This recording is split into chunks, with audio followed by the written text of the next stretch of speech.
services related to banking and investments. Also to approve the city administration to negotiate terms with Comerica Bank with the final contract approval and amount to be submitted to council for approval within 60 days. Mr. Co-Chair. Yes. So, Mr. Chairman, what you have in front of you is a recommendation from the Banking Services Review Committee, which consisted of myself, Richard Miller in purchasing, and Anna DeBoy, the deputy treasurer. And this item actually went out to bid almost 4, 5, 6 months ago now. And like I said, some reasons of the delay was, with everything going on with the treasurer, we kind of wanted to wait to see, if there was a new treasurer, kind of, put this off. But with talking with Oracle, talking with the ERP people, it's like, you know what, it's better to move forward. If you're going to make a change with your banking services or recommend one, it's better to do it now so it doesn't hold up the ERP systems. So that being said, we kind of moved forward on the demonstration, move forward with the like I said, with demonstration with Comerica. We went down to 3 banks, which was Chemical, Comerica, and Huntington. The decision to leave PNC, they did submit bids, but they were a little high. But over the last 3 to 4 years, we just noticed a little bit of decline in their investment in the community, shutting down a couple locations. Also, personally for myself, some of the customer service was just not there. Trying to get copies of things, images, getting reports to go back more than 45 days. There was just a lot of hassle trying to get items, and sometimes they couldn't even provide. So really drew my attention to the fact that maybe we should seek quotes, and maybe we should get our banking provider in here for us. Because I think the city's been with PNC, First National City, and First America, whatever it's been for 25 plus years. And I think they would have been comfortable with that relationship and really haven't been giving us too much, to look forward to. So that being said, really the top 2 came down to Comerica Huntington, and going through the banking services, the online demonstration, the capabilities for remote deposit, the lock boxes, everything, those services were all pretty similar between the 2 banks. The investment returns, things that were all, again, similar. Credit ratings, all similar. The asset size of banks were similar. So what really put Comerica over the top, in our opinion, was the technology side. We had IT really drilled down with Huntington, Comerica, get to the nuts and bolts of their technology, their APIs, things like that. And IT met with both of them. I sat in on them too. And Comerica just was way ahead of Huntington with that aspect. And with our Oracle ERP system, we really want to take advantage of those opportunities. So we believe and we recommend that Comerica will be able to provide it to us. Mike is here from Comerica. Mike, want to raise your hand? If anybody has any questions, he'll be happy to answer them. Or if you have any questions for me or the committee members, just email us or anything like that. So, Was it a unanimous decision amongst the committee? it was. Okay. Any particular branch that you would use close enough to us, like over by Ryder or? The one at Ryder will be our banking sector. Like I said, with the technology advances these days, we're hoping to do the remote deposit where checks will be swiped in and then automatically deposited, and then we just strike checks in a week or 2. So obviously cash will still need to be deposited, but hopefully with new technology, actually going to the bank will be a lot less. Anybody else? Item 10 is a motion to approve opening a public hearing to allow the public discussion concerning the proposed 2019-2020 Community Development Block Grant Budget. Mr. Baum? Thanks, Chairman Willie. This is next 3 items, the opening, closing, and actual approval of the budget. There was a notice in the newspaper for public consumption, but this is the administration's plans for the 2019-2020 Community Development Block Grant Budget. As normal, 20% is for salaries and benefits of the department. Public services, where we fund some of the rec center, Northwest Pool, and our nonprofits, Senior Alliance and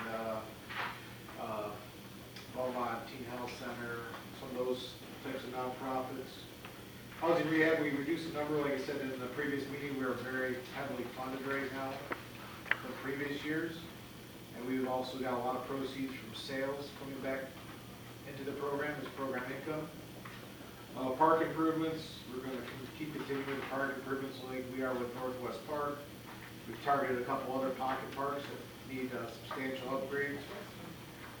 And then infrastructure improvements is for exactly that, possible sidewalks, things of that nature.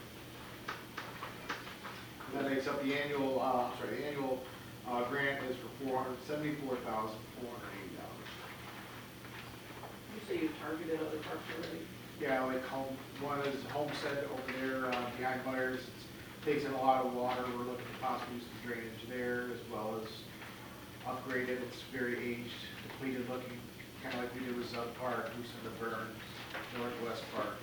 Anything with J.C. Park?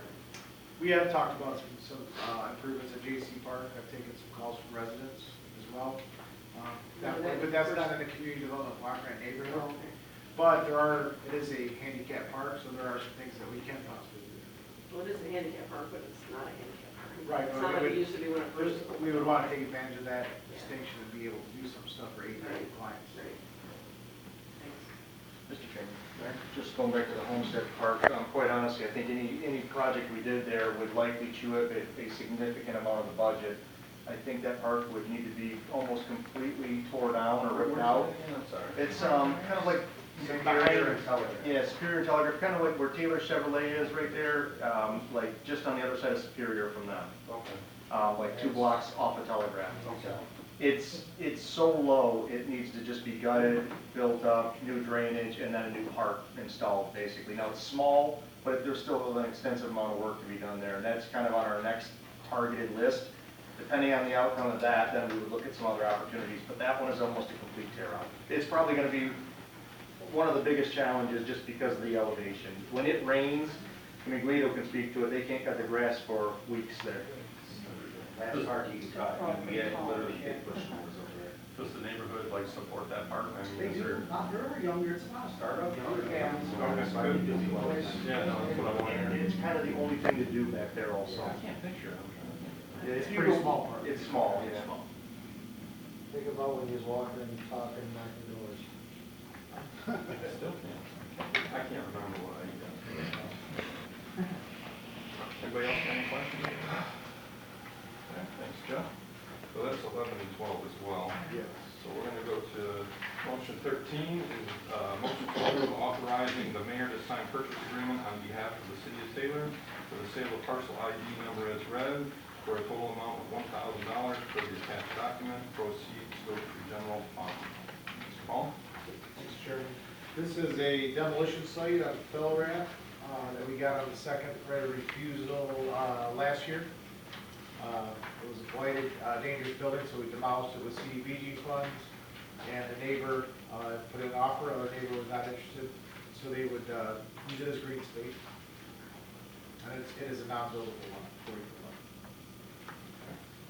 Any questions on that? Go ahead. As far as first right of refusal on properties, what do we do with, do we get first right of refusal on commercial properties also? Through the chair, yes. It's- So we get those, Yes, so when we do the first right of refusal, those come with all the houses? through the chair, yes. And then we release those, did we also release those to RT? Do those go to RT or They the? take, through the chair, they take some vacant parcels, Okay, particularly ones that are buildable. okay. The ones, these had structures on them, and they were, only purpose for second right of refusal is you have to show you have a budget to demolish, you cannot rehab. So that's how you get it for, How long do they normally have to tear down a building and sit down? through the chair. I've never, we usually put them on bid pretty close to when we receive the blighted buildings. So we've never ran into that, but, you have to show before they can give you a structure on the second right of refusal, that you have a budget, demolition budget set aside for the demolition. So we really don't have a guideline of telling them when to tear that building down. We can just sit there. Well, through the second right, through the chair, these don't go through RT, RT doesn't claim these, the city doesn't claim them. Typically, on any vacant lot or blighted building, if they come back to the city at no cost, if you don't exercise your right on the first refusal, Right. and they don't get claimed at the public auction. They would come back to the city at no charge.